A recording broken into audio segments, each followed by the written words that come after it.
This could be the first lecture for the February 8th, 2014 paramedic refresher for Trotwood Fire and Rescue. We're going to cover geriatric emergencies. This was a lecture that was put together by Good Samaritan Hospital in Dayton, Ohio, that was passed along to me. Alright, so real quick, our objectives. The first objective, we're going to be able to define geriatric patient. We're going to understand why life expectancy is actually increasing for the geriatric population.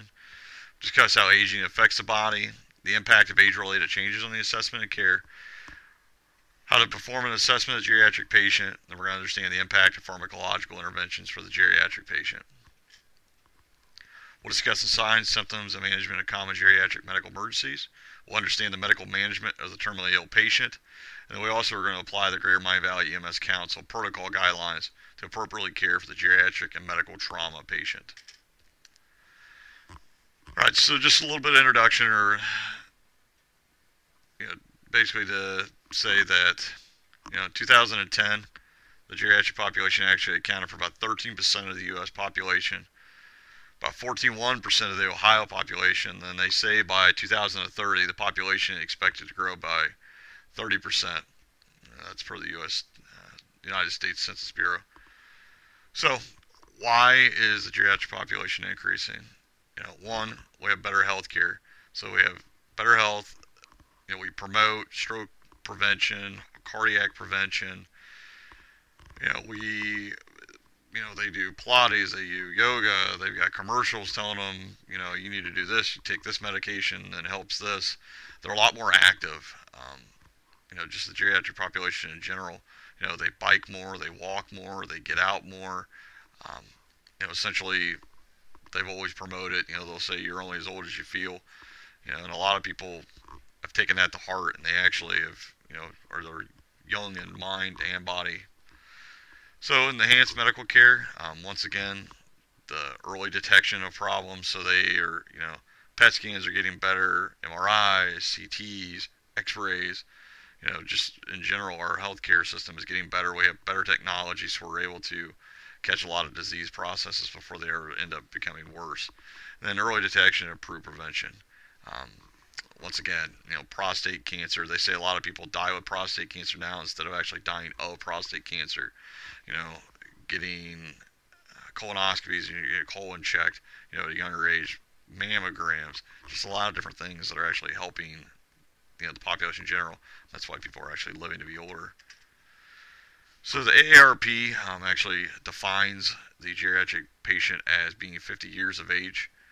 So some textbooks begin at about 54, but the average is 65. And then the state of Ohio actually defines the geriatric trauma triage guidelines for patients that are 70 years old and older.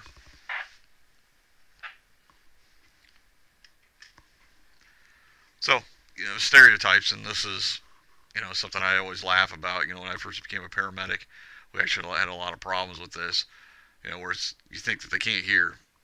So you speak clearly, but don't yell unless it's necessary, because a lot of times they can hear you, and just because you think, they can't hear you, that's, goes along with not only the geriatric population, but also the unconscious.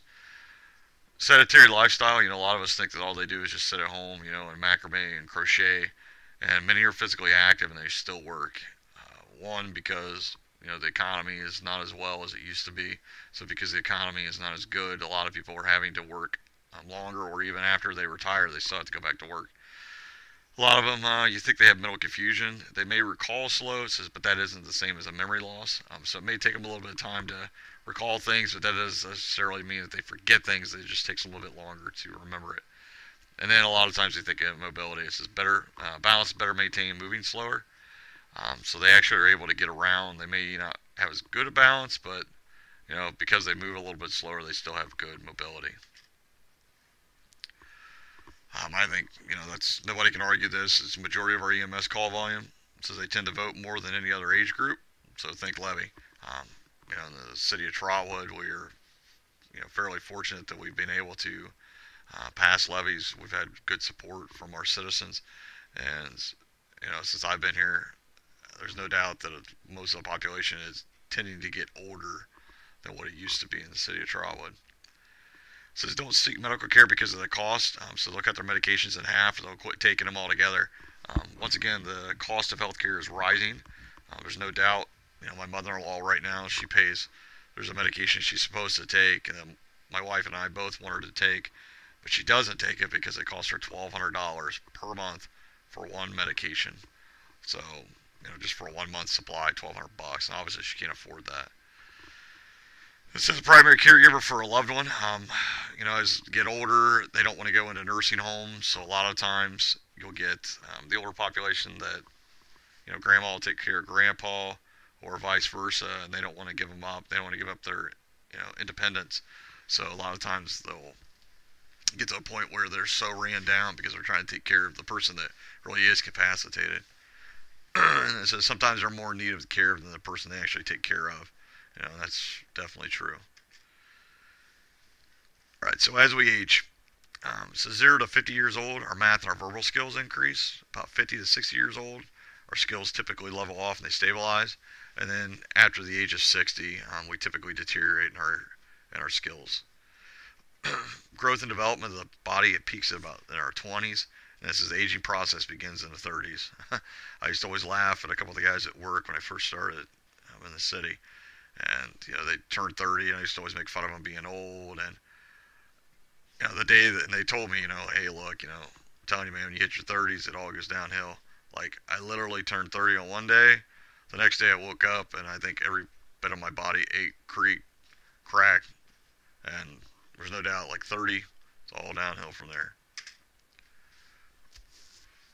So it varies drastically from person to person. So how do others your age look compared to you? And then genetics can play a role. So if you, lived a hard life, obviously, you're probably going to not look as well as somebody that is taking care of themselves. They've ate healthy, they've walked every day, they exercise, versus somebody that, eats Ho-Hos and Twinkies and doesn't take care of themselves and lives a fairly sedentary lifestyle. So there's all tissue in the body undergoes aging. So your muscle, your skin, that's why your skin gets thin, your muscles start to atrophy if you don't use them, just because that's, a normal disease or an aging process. And it's the psychosocial issues can also affect the aging process. So may no longer feel useful or productive in society. Bereavement, so the loss of spouse, child, friends, etc. So as people are getting older, their high school sweetheart, is passing away. Perhaps their children, as they get older, you get somebody that's in their 70s, and they had their kid, now their kid's 50, and they end up passing away from cancer or a heart attack or whatever, or a stroke. Their friends, they're the same age as them as they start passing away. It just kind of, unfortunately, it starts to weigh on your mind, and you start thinking about your own mortality. And a lot of times they'll get that loneliness and isolation. That's why, nursing homes, nobody wants to go to a nursing home. But I guess that is the good part about it is typically, you're with people that are in the same situation as you are, right, wrong, or indifferent. So the breakdown with age, obviously cardiovascularly, we break down, our heart starts to, it doesn't pump as well. We start to get, dilated vessels. We start to get atherosclerosis. So our arteries start to harden. We start getting clogged arteries. Respiratory system, obviously our lungs. If we're in a situation where we don't take care of ourselves, so we don't exercise, our respiratory system is going to go down. Over time, just depending on what you've been around, like what kind of hazards and the environmental hazards you've been around, that starts to break down the lung tissue. The integumentary, so your skin starts to get thin. It tears very easily. Obviously, our nervous system, you start to get the shakes. Being able to pick our fine motor skills kind of go down. Our renal system, there's no doubt your kidneys, as they get older, as you get older, your renal system, you don't get rid of the waste as well. So that's why a lot of them are on dialysis. Our digestive system, the motility of your food and your digestive system kind of goes down. Your small intestine, large intestine, your stomach, things just don't move as quickly. That's why, a lot of people will get constipated, or in turn, they will not be able to digest as well. So a lot of vomiting and things like that. And then, homeostasis. In other words, like just our body being able to, maintain the level of homeostasis. We can't do that anymore, so sometimes, we can become acidotic, alkalotic, so on and so forth. Basically, our bodies are no longer in a constant state of, they're in a constant state of repair. In other words, they're always trying to fix themselves, which throws off our homeostasis. So hypertrophy of the heart is largest due to the demand. Once again, your vessels start to dilate, and that's why you get the hypertrophy. Cardiac output declines, so our preload or afterload.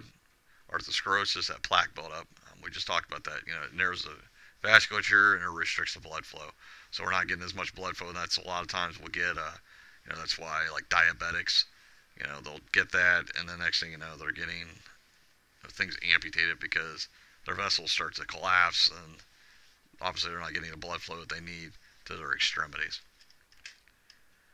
As electrical conduction deteriorates, so the number of pacemaker cells in the SA node decreases. It can lead to bradycardia. Heart disease remains the leading cause of death among the geriatric population. This is primarily due to coronary artery disease. And heart failure, most common reason for the hospitalization. So, once again, it's like that dilated cardiomyopathy. In other words, like just their left ventricle is just not pumping the blood as well as it should, and it starts to back up, and now, essentially they end up in heart failure. So the lung capacity declines. Overall tidal volume is decreased. We have the loss of elasticity in respiratory muscles and mass. With that, we have a decreased blood flow, which is a decreased PO2. Respiratory derived DALs, they have that slower reaction to hypoxemia and hypercarbia. And that cough and gag reflex is diminished. So a lot of times that's why, because their gag reflex is diminished, they can get aspirational pneumonia real easy, and they aspirate just because their body can't get rid of that gag reflex, or essentially because it's diminished, they end up getting that stuff in their lungs, and they'll take it down their trachea. So the skin becomes thinner, drier, less elastic, and fragile. So, we talked about this. It tears easy, and it's very slow to heal. They have that thinning of the subcutaneous layers, so because of that, hematomas occur easier. They have a hard time maintaining their body temperature. So pressure sores develop easy. So, for the geriatric population that doesn't get up and they move, they will end up with pressure sores in their butt, the back of their legs. Get somebody that's bedridden, and, grandma or grandpa's not able to roll them or flip them as much. And because of that, they end up getting pressure sores, and, they'll get decubitus sores on their butt or on their back or on their legs, and they get infected. They end up, becoming septic because of that. Sweat gland activity decreases. So, you get the heat emergencies and the shock. So once again, they can get hot very easy. And then, obviously they can go into heat stroke fairly easy as well. Have decreased blood flow due to the arteriosclerosis. That regeneration of dermis cells are slow. And definitely have an increased healing time. We talked about the nervous system a little bit with the brain. Remember, as we get older, our brain starts to atrophy. So it decreases in size and weight as much as 10%. This is an increase in reserve capacity, a slower manifestation of the clinical signs and symptoms of head bleed. Because of that, because they have that atrophy, we talked about that. That's why, grandma or grandpa that's, walking into the restaurant, they fall, they hit the front of their head, they got an abrasion, no big deal, no loss of consciousness, and, they go to check on them, 8 hours later when they say they're going to take a nap, and they end up, they either have some massive head bleed or they're dead, and that's because, essentially they had a head bleed, and because of the atrophy of their brain, they had more room. It took them longer to actually, that manifestation of their bleeding, and it took them a little bit longer for them to actually show the signs and symptoms of the head bleed. It says neurological exams, says answer questions more slowly, so they're just a little bit more slow and methodical on their answering the questions. Sensory dulls, organs are dull, so it affects their independence and ability to read and their drive. So that could be like macular degeneration, so they kind of got like horse blinders on, they can't see as well. Social life and their overall happiness can suffer as a result of these deficits. So, essentially they realize that they're getting older, they realize that they're getting forgetful, or they're not as, sharp as they used to be, or they don't have the feeling that they used to do in their hands, so they drop things, or they can't walk as far because they get short of breath, or they can't mow the grass, and that obviously can affect them psychologically. So their taste or smell diminish. So that's eating and drinking less. That can lead to malnourishment and or dehydration. They have loss can be significant enough to be unable to discern between fresh and spoiled food.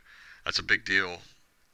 You get the elderly that once again they're getting kind of forgetful.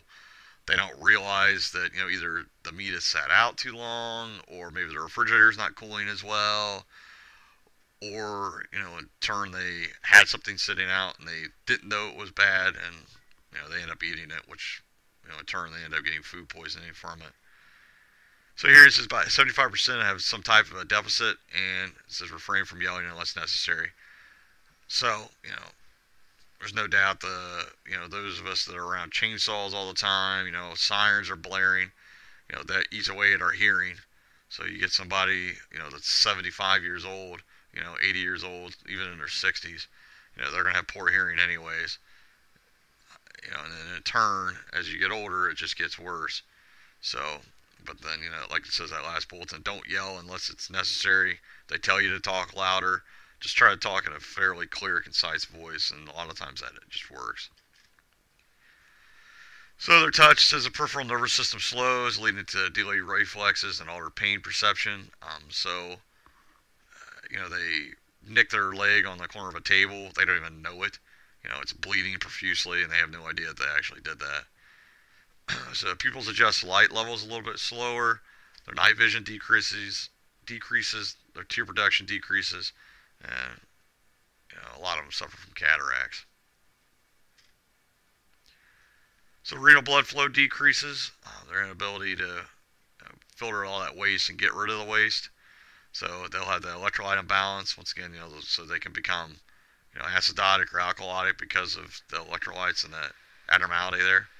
So this can lead to severe dehydration or overhydration. So in other words, either they are getting rid of all the urine, or they're retaining the urine, and now they're going to end up third spacing and fluid retention.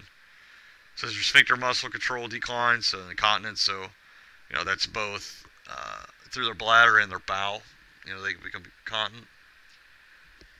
They'll have an enlarged prostate. Males, obviously, as they get older, they do get that enlarged prostate because of that.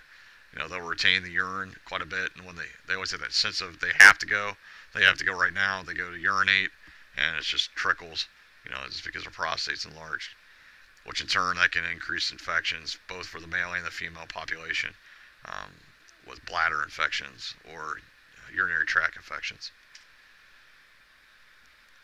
So with the digestive system, this is a loss of teeth and ill-fitting dentures. So as we get older, essentially our mouths start to shrink. If our dentures are too big and the mouth is small, then those things fall out. Just ill-fitting. We can't chew our food as well because they have ill-fitting dentures. Trying to swallow that, and with the decreased gag reflex, once again, that's how we end up with becoming. I just went blank.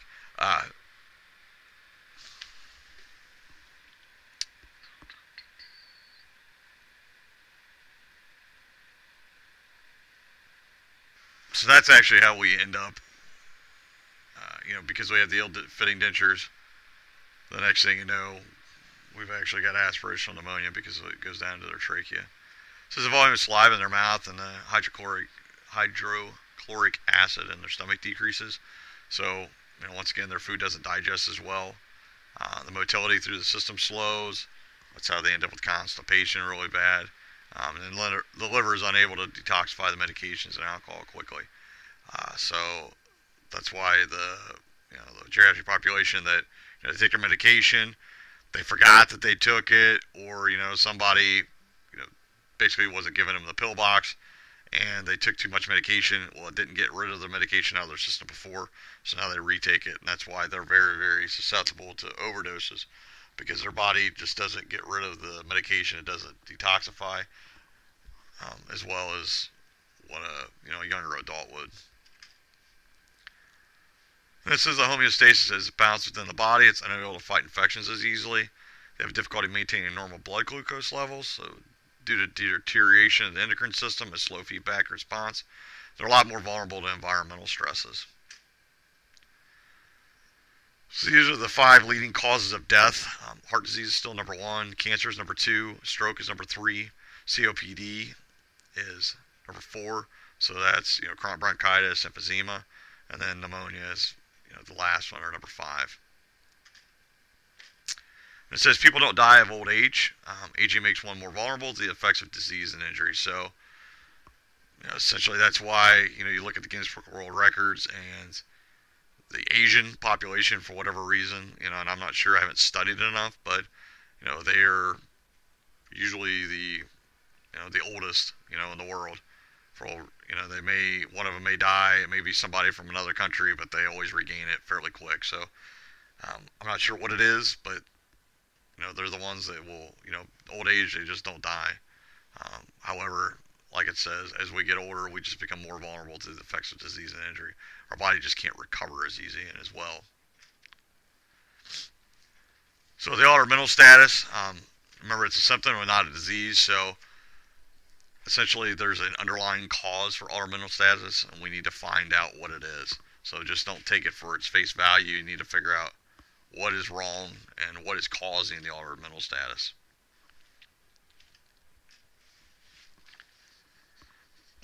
So with dementia, remember, that's a loss of memory and intellectual functioning over a period of time.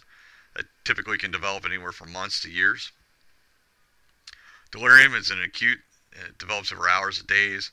Typically, that's transient change in the mental status. So some of the signs and symptoms for that are decreased ability to pay attention, disorganized thinking, difficulty in recognizing time, person, place, impaired memory. So some of the causes could be malnutrition, hypoxia, hypercapnia, hypo or hyperglycemia, meds, and cerebrovascular accidents. So remember, with syncope, it says assume that it's a life-threatening problem until proven otherwise. Many of the causes, some are more serious than others. And remember, to transport the patient to the hospital or examination to determine the cause. We've talked about this before. You get the syncope patient. It could be a number of different things. At the very least, you need to do a 12 lead, do a full assessment. That's blood pressure, pulses, pulse oxes. Listen to their breath sounds, listen to their back, listen to their belly, pushing on their belly, make sure they don't have any bleeding, checking their pupils, make them stick out their tongue, make sure they don't fail the Cincinnati stroke scale. All those things, and hopefully you'll be able to find the underlying cause. So fluid resuscitation, it says the moderate blood loss can quickly lead to shock. The older patient actually can be in shock with systolic blood pressure greater than 100 millimeters of mercury. Large volumes of fluid may result in a circulatory overload. So remember to assess the lung sounds before and after the boluses. Use fluid sparingly. They say consider using about 10 milliliters per kilogram. It says you can always add, but you can't take away. So in other words, if you're putting fluid in them and you're just dumping fluids into them, hoping that you're fixing a fluid problem. Remember, they may have a pump problem as well, so it may just not be a fluid problem. They may have a pump problem. So the more fluid you pump into them, and they have a pump problem, they're not going to be able to get rid of that fluid. So it's better to kind of err on the side of caution and not dump 2 liters of fluid into them right away, hoping that their body is just going to compensate for it. So with hypertension, it says more than half of the geriatric population is hypertensive. So it's isolated systolic hypertension results from a loss of arterial elasticity. It can lead to severe nosebleeds. Remember that nosebleeds, if they can't get rid of that nosebleed and it's coming out of both nostrils, that they can go into shock from that, just from a nosebleed if it's severe enough. So for treatment for us, at the basic level, we're going to do vitals, a position and comfort, and O2. The advanced EMT is going to do IV and monitor. And what about the paramedic? What all are they going to do? So remember, at the paramedic population, what do we need to do?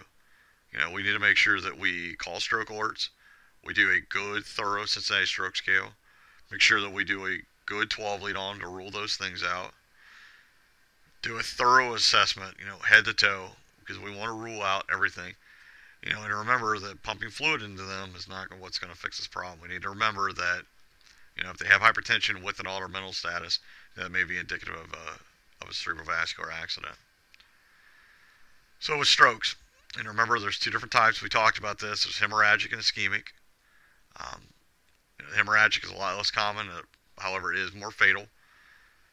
So they say it's about 80% ischemic, 20% hemorrhagic. Signs and symptoms include an altered level of consciousness, numbness, weakness, paralysis to one side of the body, difficulty with speech, the incontinence, and the seizures. So, for the Greater Miami Valley EMS Council, it says be prepared to assist ventilations with the oral or nasal airway and a bag valve mask. Remember, we got signs and symptoms of cerebral herniation present. Ventilated at a rate of about 20 breaths per minute up to 20 to 24 breaths per minute. If the numeric entitled CO2 readings are available, ventilate at a rate to maintain the readings at approximately about 30 millimeters of mercury. So ventilate at a rate of 10 faster than a normal when signs of cerebral herniation are present, and then make sure you do the Cincinnati stroke scale. We've talked about this in the past. Remember, it only takes one or more of the signs that's abnormal to call a stroke alert. So if they have a facial droop, they have arm drift, or they have abnormal speech or abnormality in their speech, they just need one of those three in order to call a stroke scale. So if they have all three, that's very indicative that they actually are having a stroke. Don't forget to assess their blood glucose. Remember, anything below 60 or a strong suspicion of hypoglycemia despite the glucometer reading, you want to give them the D10. Remember that we do that in IV, 250 cc's at a wide open rate. And if we can't get the IV, we're going to give them glucagon, 1 milligram IM. And remember that the D10 can be repeated in 10 minutes if their blood sugar remains below 60. If the patient's symptoms occurred greater than 3 hours or less than 8 hours, it's actually 4 hours and 8 hours now. For the last time known to be free of stroke symptoms or awakening with symptoms, consider that you want to take them to interventional facility using air transport if needed. Remember, keep in mind the two interventional facilities for us are Miami Valley and Kettering. So we want to contact a medical control physician, let them know we have a stroke alert. It says there are multiple factors that determine the treatment options and the time frames. Transport the patient with the bed flat, because that's going to help increase their cerebral perfusion. Transport the historian with the patient. Do not forget that. It's very, very important. And then make sure we do the checklist. They've got the EMS checklist for suspected stroke, CVA, and TIA. We should do that for every stroke or TIA patient. They have those at the hospital. Make sure you fill out that form. And it says the copies can be found in emergency rooms. Don't forget to fill it out and put it with your run sheet that you give to the EMS coordinator. All right, so remember, Miami Valley and Kettering are our two interventional facilities. There's 5 disorders that actually mimic strokes: so seizures, subdural hematomas, brain tumors, or space-occupying tumors or lesions, syncope, and then toxic or metabolic disorders like hypoglycemia. So for COPD, remember we're talking about asthma, emphysema, and chronic bronchitis. It says many patients have the signs and symptoms of all three. So things that we need to ask them when we're collecting their medical history is, what is actually different today versus yesterday? So what's different today? Have they ever had to have continuous positive airway pressure or the CPAP put on them? And if they ever had to be intubated, that's very, very important, because that kind of tells us whether or not they're going to deteriorate quickly, if their body is compensated in the past and now they're in a decompensated state. If they've bought themselves a tube before, the chances and likelihood of them actually having to be intubated again is fairly high. So we want to consider albuterol, 2.5 milligrams, and Atrovent, 0.5 milligram. We put that in our nebulizer, and with O2 at 8 to 10 liters per minute. The patient's conscious, and they require intubation. Remember, we can give them lidocaine. It says we give that 80 milligrams IN, half dose per nostril, or we put it in a nebulizer. We can actually give them 100 milligrams now, and we repeat the albuterol 2.5 milligram nebulizer times 2. Keep in mind that for COPD, we're going to talk about CPAP in a later lecture. Remember, we give them CPAP or BiPAP. And after the intubation of the asthma patient, limit the rate of ventilation you want to avoid auto PEEP. So basically, we don't want to have positive end expiratory pressure, so we're trying to prevent that. And then, in turn, also hypotension. So it's provided that you can adequately oxygenate the patient at that rate. So about 8 to 10 breaths per minute for an adult. So nothing over that. Remember, we're supposed to breathe for them rescue breaths, once every 6 seconds. So that would equal out to 10 breaths per minute. For the patient at rest, they probably are suffering from attention pneumo. So we need to strongly consider decompressing them bilaterally and making sure that we have the right size needle. So for asthmatics that are in severe stress, we give them epinephrine, give them 0.3 milligrams sub-Q or the auto injector. Remember, it's 0.3 plus the 0.15, so it's the adult epi and the pediatric EpiPen. We'll give those IM. Repeat the epinephrine 1 to 1,000, 0.3 milligrams sub-Q, but we actually want to give it IM now. Remember, we got rid of sub-Q injections out of our protocol for 2014 protocols. So for pneumonia, the older patient may not have the classic presentation, so they may have delirium, a normal temperature, minimal absence of cough, flu-like symptoms, or dehydration. So these are all different things that they may be suffering from. Assess for orthostatic changes and monitor the oxygen saturation. And then the pre-hospital treatment is supportive. Always make sure you check their fever. For CHF, it says it can be confused by symptoms of old age and chronic diseases. Hypertension may be seen early on and hypotension later. So if you get somebody that's CHF, that's hypotensive, they're probably in the later stages of CHF. Acute exacerbations may be related to poor diet, medication noncompliance, atrial fib, and myocardial infarction. So if they normally are able to maintain their CHF, or they're able to, keep it in check, and now all of a sudden they're starting to have problems, they may have had a change in their diet or just a poor diet recently. If they aren't taking their medication, somebody normally that brought their medications is no longer taking it, or they forget to take their pills, it's definitely a big indicator of noncompliance, and atrial fib, and then myocardial infarction. So it's often silent or present with tachypnea alone. We want to check for swelling, arrhythmia, and warmth or tenderness to the lower leg. So the pre-hospital treatment is largely supportive after ensuring that the airway and ventilation are adequate.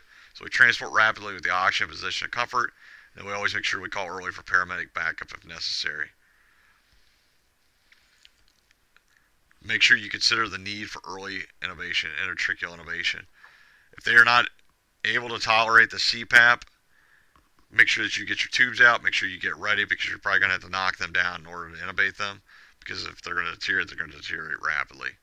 Always assess for a note for cyanosis, claiming skin, that absence of fever, that's a big one, coughing, wheezing, labored breathing, diaphoresis, pending edema, having rales in the bilateral lower lung fields, tachypnea, apprehension, jugular vein distension, and inability to talk. So those are definitely all things that are indicative of us probably needing to intubate them early and basically capture their airway. Says if we have CPAP, we want to make sure we use that, and we try to use that prior to drug therapy or in conjunction with the drug therapy. Remember, with pulmonary edema or with CHF, we no longer give morphine and we no longer give Lasix. The only thing we're giving is nitroglycerin. So in combination of nitroglycerin and the CPAP, hopefully we'll be able to help them quite a bit. So if their systolic BP is greater than 100, we give them that nitro 0.4. Make sure we give them one every 5 minutes, up to 3. We no longer give them for most of mine, never give them morphine. It's obviously an old lecture that has not been changed because it's not my lecture. And then the morphine we no longer give. So remember, our pulmonary edema or CHF protocol now is high flow oxygen, CPAP, and nitroglycerin. We're giving it up to 3. So in a 15-minute period, it's one every 5 minutes. So it's important to differentiate between CHF, pulmonary edema, and pneumonia when considering the administration for most mind. We don't have to worry about that anymore. However, that doesn't mean that we should not still take care of the patient. The patient with pneumonia is probably not going to be fixed with nitroglycerin. So, that's one of those things. If you can differentiate, you probably don't need to give the pneumonia patient nitroglycerin. Okay, so remember with trauma. Got that assessment and the management, it can be extremely difficult. We determine that the patient requires immediate transport. So this is that sick and no sick thing, or not sick. We have to make sure that we get good at this. Once again, from the door, you should be able to tell, yep, this person is extremely ill, or yeah, I've got a couple minutes before we need to get going. So falls are still the number one trauma in the geriatric population. So heart disease is the number one death. Falls are number one trauma.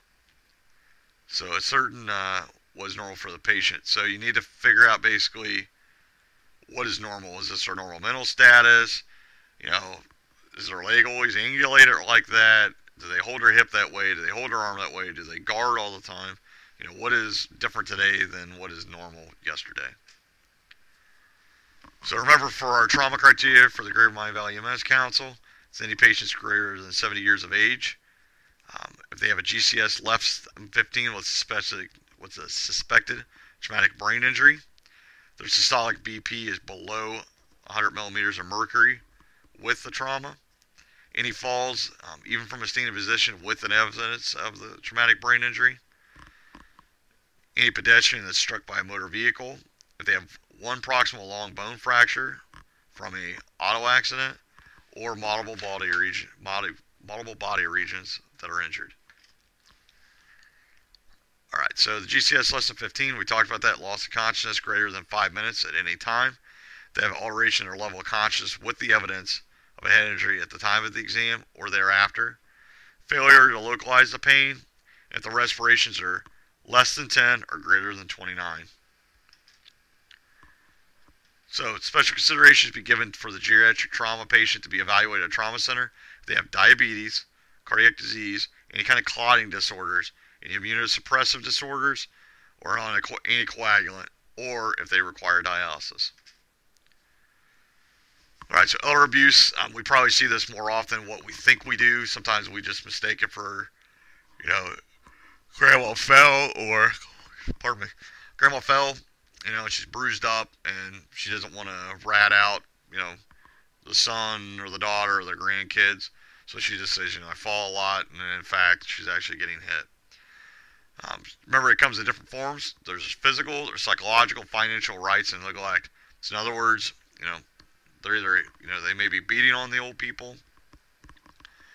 Psychological, they may just, you know, essentially not allow them to be a part of things. They leave them at home while everybody else is out shopping or at family reunions, and not allowing them to be a part of the family anymore.